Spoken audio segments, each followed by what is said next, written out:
Hello दोस्तों, welcome to the weekly series weekly chartbusters. और आज है 30 जुलाई। और चलिए फटाफट शुरू करते हैं इस हफ्ते के क्या चार्ट बस्टर्स आइडियाज हैं। फ्रेंड्स, सबसे पहला जो इस हफ्ते का वीकली चार्ट बस्टर के लिए जो आइडिया क्वालिफाई करता हुआ नजर आया, वो एक स्टॉक नहीं बल्कि पूरा का पूरा एक इंडेक्स है। और वो इंडेक्स है निफ्टी रियलिटी इंडेक्स, यानी कि रियलिटी इंडेक्स। आपके सामने तो फ्रेंड्स इसका वीकली चार्ट मैंने प्लेस किया है।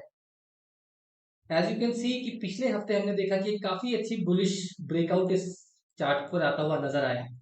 और अगर आप देखेंगे तो पूरा का पूरा ये जो टाइम फ्रेम है, ये आप देखेंगे तो पूरा 2021 नवंबर के आसपास से लेकर के एक बहुत बड़ा कंसोलिडेशन इसमें बनता हुआ नजर आया था रियल एस्टेट इंडेक्स में।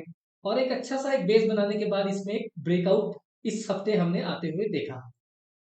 फ्रेंड्स, ये सिर्फ पिछले 2 साल का डेटा है, लेकिन अगर मैं इसको और ज्यादा जूम आउट करता हूं तो आप देखेंगे कि इस चार्ट पे एक बहुत बड़े लंबे समय का एक 10-12 साल पुराना एक बहुत बड़ा ब्रेकआउट रियल एस्टेट इंडेक्स में आता हुआ नजर आ रहा है। तो एक बहुत ही विशाल का एक राउंडिंग बॉटम, एक उसके बाद एक कंसोलिडेशन जो कि एक कप एंड हैंडल फॉर्मेशन बनता हुआ नजर आ रहा है। तो मेरा ऐसा मानना है कि रियल एस्टेट के स्टॉक्स पे खास ध्यान देना चाहिए, न केवल इस हफ्ते बल्कि आने वाले कुछ हफ्तों और कुछ महीनों के लिए। क्योंकि इतने बड़े समय की, इतने बड़े सालों की कंसोलिडेशन के बाद जब कभी किसी इंडेक्स में ब्रेकआउट आता है तो यूजुअली उस स्पेस में, उस सेक्टर में, उस उन स्टॉक्स में 20, 30, 50, 50% तक के रनअप देखने को मिलते हैं। हमने ऐसे ब्रेकआउट्स आते हुए देखे थे पिछले कुछ महीनों पहले ऑटो इंडेक्स में। ऑटो सेक्टर हम सब जानते हैं ऑटो स्टॉक्स में क्या हुआ, ऑटो एंसिलरीज में कितनी जबरदस्त तेजी देखने को मिली। हमने निफ्टी पीएससी इंडेक्स में, सीपीएससी इंडेक्स में ऐसे ब्रेकआउट्स आते हुए देखे थे। और उसके बाद हमने देखा कि पीएसयू स्टॉक्स ने पिछले 6 महीने में किस तरह की तूफानी तेजी दिखाई, किस तरह के जबरदस्त मूव्स उन स्टॉक्स में देखने को मिले। तो मुझे लगता है कि जिस तरह के बड़े चार्ट फॉर्मेशन पे रियल एस्टेट इंडेक्स में एक ब्रेकआउट आता हुआ नजर आ रहा है, फोकस रहना चाहिए रियल एस्टेट से जुड़े स्टॉक्स पे। अब क्योंकि मैंने इसके इंडेक्स की बात करी तो क्विकली मैं कुछ स्टॉक्स भी आपके साथ दिखाना शेयर करता हूँ, इस इंडेक्स से जुड़े स्टॉक्स जिनमें मुझे लगता है कि कुछ अच्छे ब्रेकआउट बनते हुए नजर आ सकते हैं। तो कैश सेगमेंट से सबसे पहले शुरू करते हैं। तो कोल्टे पाटिल एक स्टॉक है जिसमें हमने देखा कि फ्राइडे के सेशन को एक काफी अच्छा वॉल्यूम के साथ ब्रेकआउट देखने को मिला, एक कंसोलिडेशन का ब्रेकआउट बनता हुआ नजर आया। अगर आप इसका बड़ा चार्ट देखें तो यहाँ पर भी सिमिलर स्टोरी बनती हुई नजर आ रही है। 2018 के रेजिस्टेंस जोन को पार करने के बाद स्टॉक ने थोड़ा सा एक कंसोलिडेशन दिखाया था। और वीकली बेसिस पर ये जो ब्रेकआउट है वो कंफर्म होता हुआ नजर आया लास्ट वीक में। कोल्टे पाटिल में 420-421 रुपए के आसपास की क्लोजिंग है, रिकॉर्ड हाई क्लोजिंग मिली है वॉल्यूम्स के साथ। मुझे लगता है ये स्टॉक रडार पर रहना चाहिए। करंट लेवल्स पर छोटी मोटी डिप पर खरीदारी की जा सकती है। क्लोजिंग बेसिस पर 370 375 का स्टॉप लॉस लगाया जा सकता है। मेरा मानना है बहुत आराम से 20-25% तक के रिटर्न्स यहाँ पर इस स्टॉक में आने वाले कुछ हफ्तों में नजर आ सकते हैं। तो कोल्टे पाटिल एक ऐसा स्टॉक था जो पहला मेरे रडार पर आया।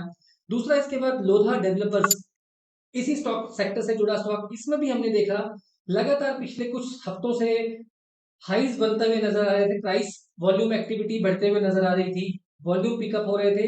प्राइस एक कंसोलिडेशन जोन में था और फ्राइडे को यहाँ पर एक नीट क्लीन बहुत शानदार ब्रेकआउट देखने को मिला है।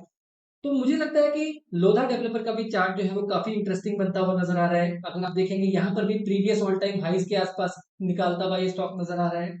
रिस्क रिवॉर्ड काफी अट्रैक्टिव है दोस्तों। आप देख सकते हैं कि इस लेवल से नीचे, इस कंसोलिडेशन जोन से नीचे, यानी कि 680 690 के स्टॉप लॉस के साथ करंट लेवल से खरीदारी की शुरुआत की जा सकती है। छोटा मोटा कोई डिप 720 725 तक मिलता है, खरीदारी की जा सकती है। मंथली चार्ट देखिए दोस्तों किस तरह से मंथ ऑन मंथ स्ट्रेंथ दिखती है, देखने को मिल रही है स्टॉक में। तो ये दूसरा एक ऐसा आइडिया है लोधा डेवलपर कैश सेगमेंट पे रियल एस्टेट स्टॉक में, जिसमें अच्छी तेजी बनती हुई नजर आ सकती है।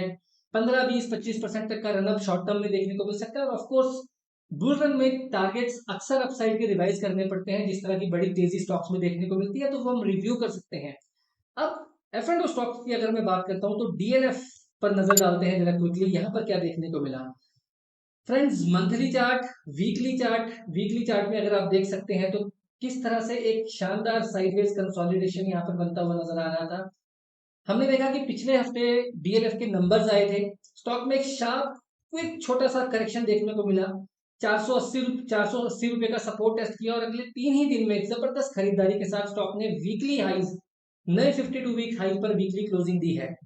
चार्ट सेटअप डीएलएफ का काफी पॉजिटिव है। मेरा मानना है कि ये जो अपमूव की शुरुआत डीएलएफ में हुई है, अपवर्ड स्लोपिंग ट्रेंड चैनल में डीएलएफ जिस तरह से ट्रेड करता हुआ नजर आ रहा है, ये भी स्टॉक अपनी तेजी को एक्सटेंड कर सकता है। बहुत शॉर्ट टर्म में 540 तक का टारगेट मुझे लगता है डीएलएफ में देखने को मिल सकता है। थोड़ा सा लंबा नजरिया है तो 570 575 रुपए तक का भी अपमूव डीएलएफ में आता हुआ नजर आ सकता है। मुझे लगता है कोई डिप 507 510 रुपए तक मिलती है तो वो खरीदारी के लिए काफी अच्छे मौके हैं।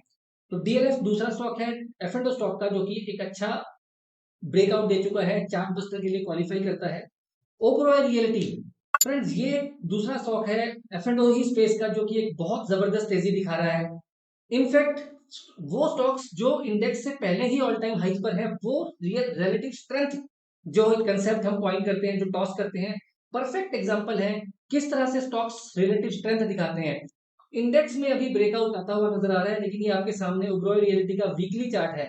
आप क्लियरली देख सकते हैं कि स्टॉक ने किस तरह से अपने 2021-2022 के हाइस को ऑलरेडी निकाल लिया है।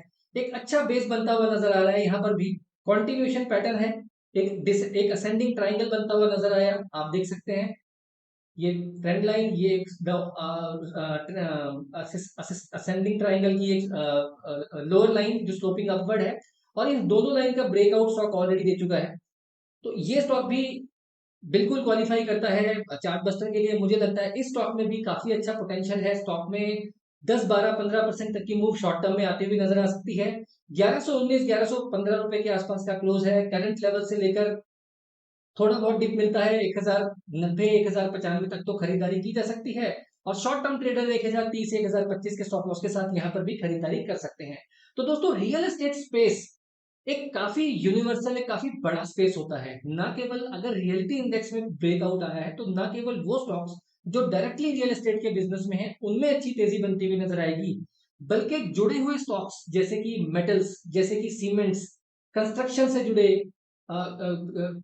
बिल्डिंग मटेरियल से जुड़े स्टॉक्स, इन तमाम स्टॉक्स को नजर में रखना चाहिए। मेरा ऐसा मानना है कि जिस तरह का पैटर्न रियलिटी इंडेक्स में बनता हुआ नजर आ रहा है, ये तमाम सेक्टर्स आने वाले कुछ हफ्तों और महीनों में काफी अच्छी परफॉर्मेंस दिखा सकते हैं। तो दोस्तों, ये एक बड़ी थीम थी। उस बड़ी थीम में पहले मैंने इंडेक्स डिस्कस किया, कुछ prominent promising stock ideas discuss करे जो इस हफ्ते के लिए चार्ट बस्टर्स के लिए क्वालिफाई होते हुए नजर आ रहे हैं। अब हम बढ़ते हैं दूसरी स्टॉक आइडिया की तरफ, जो एक इंडिविजुअल स्टॉक है जो कि क्वालिफाई कर रहा है इस हफ्ते के लिए चार्ट बस्टर के लिए, और वो स्टॉक है मुकंद लिमिटेड। दोस्तों, ये स्टॉक एक स्टील सेक्टर से जुड़ा हुआ कंपनी है, जो कि स्टील के कारोबार में है। डोमेस्टिक इंटरनेशनल काफी बड़ी प्रेजेंस है। ऑटोमोबाइल कंपनी काफी बड़ी कस्टमर है इस कंपनी की। डेट कम होता हुआ नजर आ रहा है। सबसे ज्यादा बड़ी इंपॉर्टेंट बात, fundamentally Mukund limited Bajaj group की एक कंपनी है। वही बजाज ग्रुप जिसका Bajaj auto, Bajaj finance, Bajaj Finserv, तो जो बजाज ग्रुप की पेडिग्री की ये कंपनी है जो स्टील बिजनेस में है, तो सबसे ज्यादा इंपॉर्टेंट है मैनेजमेंट की क्वालिटी, जिससे हमको मिलता है कॉन्फिडेंस किसी भी स्टॉक में बड़ी पोजीशन बनाने का। दूसरा इंपॉर्टेंट ट्रिगर, पिछले कुछ क्वार्टर्स में प्रमोटर्स की तरफ से लगातार स्टॉक में खरीदारी देखने को मिली है। 120 125 130 रुपए के लेवल्स के आसपास प्रमोटर्स से लगातार बाइंग होती हुई नजर आई। लेकिन चार्ट बस्तर में आने का क्वालिफिकेशन का क्राइटेरिया है चार्ट्स पर हरकत होना, चार्ट्स पर ब्रेकआउट आना। तो दोस्तों, मैं अब आपको दिखाता हूं इसका चार्ट। आपके सामने वीकली चार्ट है फ्रेंड्स। वीकली चार्ट पर क्लियरली एक continuation head and shoulder pattern का ब्रेकआउट इस वीक आते हुए नजर आया। बहुत स्ट्रॉन्ग वॉल्यूम, 63 लाख शेयर के वॉल्यूम फ्राइडे को होते हुए नजर आए। लगभग 100 रुपए से लेकर एक इसका बेस था, नेकलाइन 150 रुपए की, तो यानी कि 150 रुपए का टारगेट सिंपली, अगर मैं सिर्फ एक इन्वर्टेड हेड एंड शोल्डर के हिसाब से भी मिनिमम टारगेट निकालता हूं तो 200 रुपए का टारगेट मुकुंद लिमिटेड के लिए निकल कर आता है।